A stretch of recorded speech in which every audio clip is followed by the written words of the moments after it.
Alrighty, so aim and variables. In the previous lessons, the students have done their background research, so they found the study and they found the theory, and now they start looking at their particular experiment and what they're going to do in their experiment. And so hopefully here they'll have their aim and the relevance of that aim, and that's only a sentence, right? Both those things are only one sentence each, but they are pretty important sentences, and it does take time to get them right. They should have the variables and their operational definitions. Okay, the next lesson we look at hypotheses, but it's not a bad way to get them to operationalize their definitions in this lesson. Now, just a warning, this lesson's got heaps of chalk and talk slides. You don't have to go through them all, and it will depend how much you want to explain, how much you re-go over things will depend on what you've just done. If you've done quantitative methods, how confident your students are with these basics. Feel free to deviate and adapt this as you need to for your students, as always. Alright, this is a quick recap, right? And so you might find this is too basic, that they're fine with this, but I always re-go over things because I don't think it hurts. Looking at stating an aim. So the aim should be stated as an IV on a DV, and then this is a quote from Passamoni's study, so they can see like that's actually what the aim of their study was, and then get their turn, see if they could come up with some aims of these. And the reason why I don't mind going over these is it's always just a bit of recap for these experiments. But again, you might find that this is not time well spent and you're going to skip it. Absolutely fine. Here are some possible answers.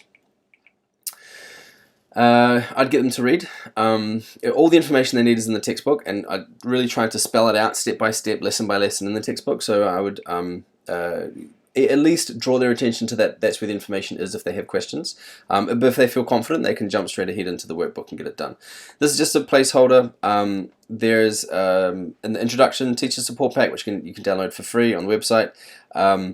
There's an activity about identifying IVs and DVs. Again, if you need more help, then delete the slide, put those slides in there, but they might not need it.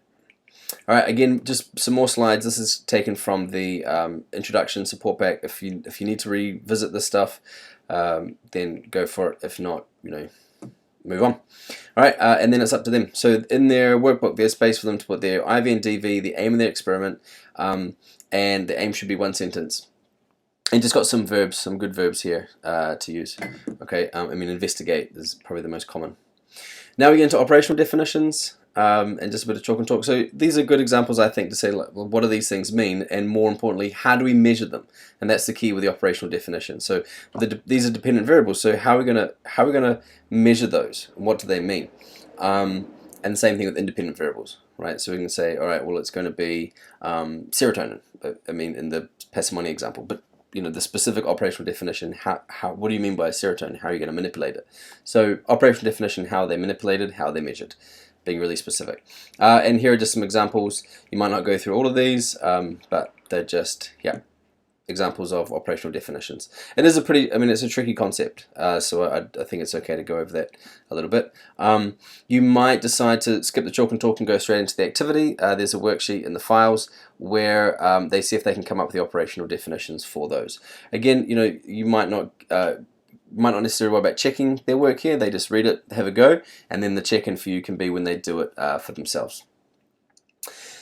Again, so you can see there's a lot of slides here, so it's going to be a matter of where your students are at and what you decide to include or not. But one thing they have to do is explain the relevance of the aim of their study. I think it's a bit of a throwaway statement in the rubric, but it's in the rubric, so we have to follow it. They need to figure out what's the relevance. And one possibility, I think, would be to make real-world applications, and again, some examples there. So this is what they should be finished. And again, all of this is just laid out in the workbook. So, really the bottom line is they should be keeping up with the space in the workbook. All right, so again, there's a lot there, a lot to go over, but it's just, I sort of erred on the side of having too much, so you can adapt it as you need for your students. All right, and as always, they'll make a note of their homework. So, just maybe a little reminder.